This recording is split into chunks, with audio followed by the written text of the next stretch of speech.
when I woke up at 3:30, I looked outside and it was calm, okay, which was nothing like when we went to bed because it was really storming and ugly and mean. And so when I woke up and it was kind of okay, I went and got in my truck and I drove throughout the neighborhood just to see what I could see. And I wanted to be really careful, because, unexpected things can happen, right? But we really were fortunate. A few trees down here and there, a mailbox or two torn completely off of the mailbox post. A few other things here and there, a lot of scrub brush of different kinds. But we basically got out pretty much unscathed. Now, last night, we did not have power from about 11:15 until this morning about 6 a.m. Right now, just a few minutes ago, we lost power. So as I'm talking to you, there's no power here. It's still kind of back and forth. It hasn't been, but it is now. Listen to just the buzz, right? Like in the back, you hear the wind, and it's that, I don't know how to describe it, almost like a booming noise. Yeah. Right? Ooh, a rumble.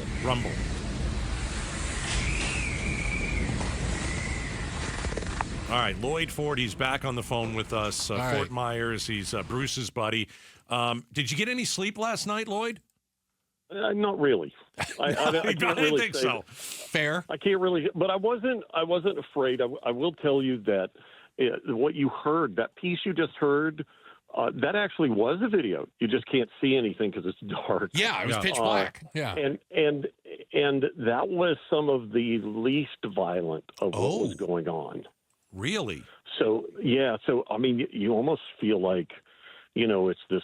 You're in the middle of a Western and the Indians are about to attack, and that eerie feeling that you get in that, it just was spooky for sure. Goodness.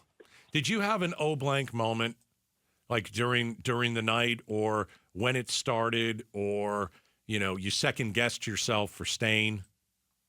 Oh no, we had 473 of those before the storm started. Okay, all right. I mean, look, when they say things like when you have the mayor of Tampa, the mayor of Fort Myers, when they get on and say, please write your name on your arm so we can tell who you are. If we find your body, that's attention getting. Mm-hmm. And this thing last night went ashore between us and Tampa. Right. And so, I mean, we are very fortunate because it did make that turn to the north. Now, 2 years ago, Ian made the turn to the south, and instead of landing above Tampa, it landed on Fort Myers. Right. So we kind of had a precursor to this. That's why I got generators. That's why we battened everything down so hard here. Yeah. What does your house look like today? It looks great. Looks great. I mean, it's almost, for me, to be able to walk around our neighborhood or drive around in our neighborhood, see our house, I put all of our stuff back. I pulled all the chairs out of the pool. I took down all the hurricane shutters. I did all the work inside and out of our house and my father-in-law's house down the street. Mm-hmm. And then I took a photo on the lanai and I put it on Facebook, and I'm like, okay, believe this or not, this is real time. Yeah, like, it's just beautiful. Happening. It's a beautiful picture. It's a blue sky. It doesn't look like anything happened, but that's just how quickly that storm moved through.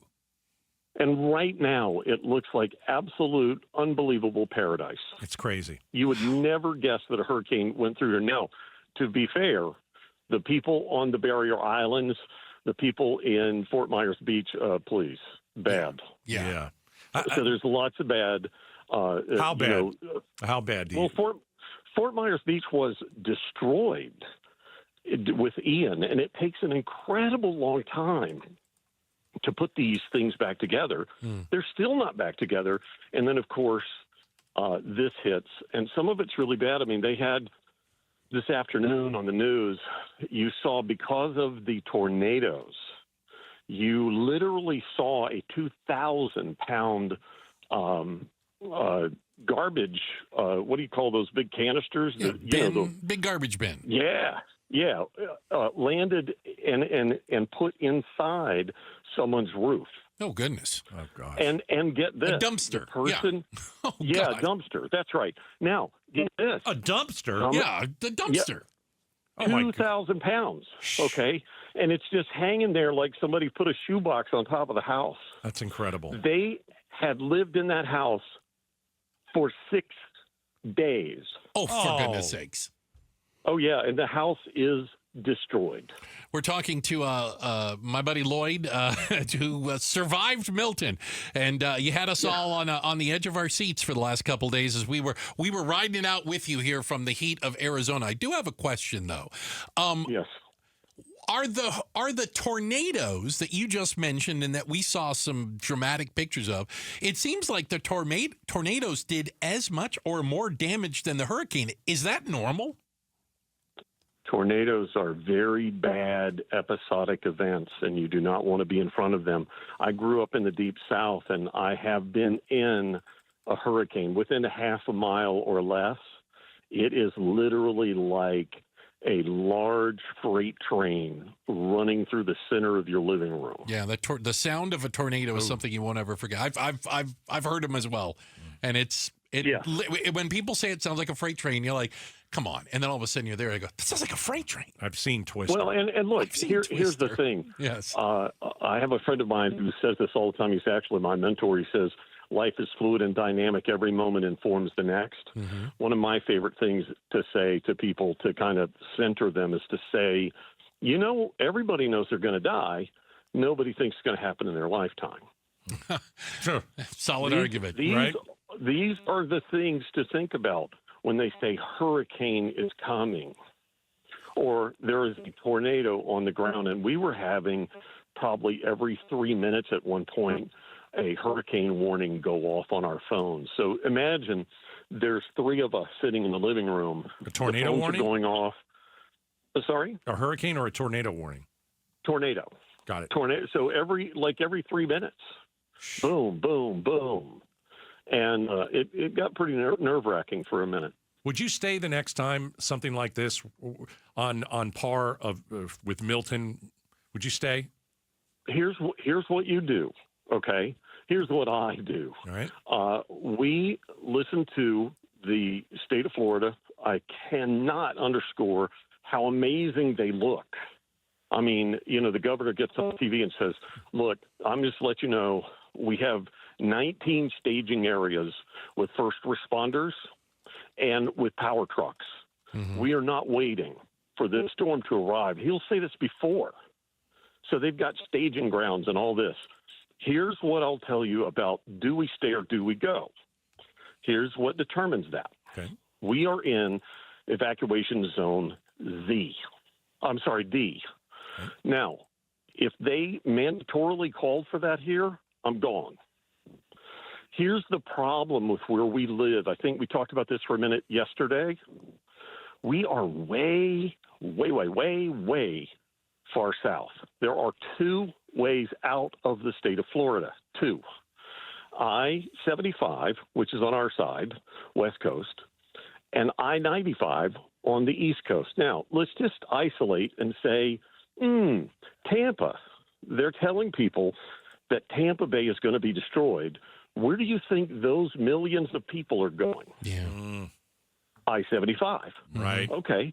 Well, what do we know about our ability to provide fuel on time, on demand, at the right time, and get 2 million people up I-75, even if they closed all 4 lanes and turned them north? It's going to be a problem. Yes, sir.